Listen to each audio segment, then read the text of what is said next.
मुख्यमंत्री एकनाथ शिंदे यांच्या अध्यक्षतेखाली विधान भवनामध्ये ओवळा माजिवडा विधानसभा मतदारसंघातील विविध विकास कामांसंदर्भात एक बैठक पार पडली। त्यामध्ये ठाणे महापालिका क्षेत्रामध्ये हावरे सिटीजवळील नॅशनल पार्कचा एरिया सोडून वन खात्याच्या 150 एकर जमिनीवर मुंबईतील भायखळा येथील जिजामाता उद्यानाच्या धर्तीवर उद्यान करण्याची विनंती आमदार प्रताप सरनाईक यांनी केली असता मुख्यमंत्र्यांनी त्याला मान्यता देऊन वन खात्याच्या प्रधान सचिव आणि उपस्थित अधिकाऱ्यांना त्यावर ताबडतोब कार्यवाही करण्याचे आदेश दिलेत।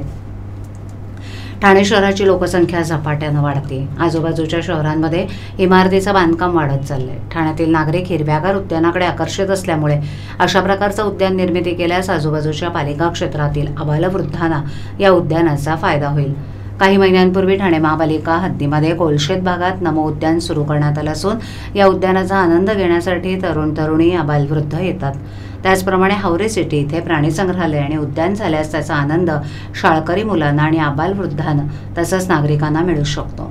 त्यानुसार या 150 एकर जागेवर बांबूच्या झाडांबरोबरच इतरही झाडांची लागवड होणार आहे।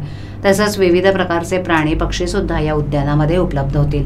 वन खात्याच्या नियमानुसार या ठिकाणी कुठल्याही प्रकारचं बांधकाम न करता फक्त प्राण्यांच्या सुरक्षिततेच्या दृष्टीनं जेवढं बांधकाम करता येईल तेवढंच बांधकाम अनुज्ञेय करता येईल। त्यापैकी बहुतांश बांधकाम हे लाकडाचं असावं असाही अभिप्राय वन खात्याच्या अधिकाऱ्यांनी दिलाय। मुंबईतील राणीची बाग तसंच नागपूरची महाराज बाग त्याप्रमाणे ठाणे महापालिकेतही सध्या अशा प्रकारचं उद्यान लवकरच साकारण्यात येणार आहे असं आमदार प्रताप सरनाईक यांनी यावेळेला सांगितलं।